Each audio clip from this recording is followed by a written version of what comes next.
When you promise yourself you'll try everything once. Here it is. Moon poo. About to go in the pan. So here it is. Fried moon poo.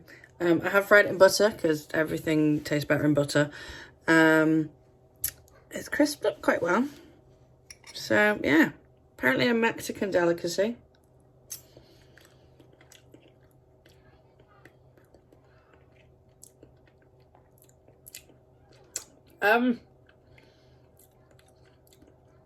I mean, it's not awful. The butter, I think, has really helped. Texturally, it's pretty bad.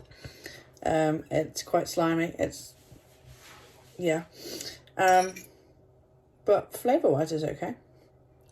I'm not good with slimy textures. I'm going in. Kind of reminds me of, like, egg.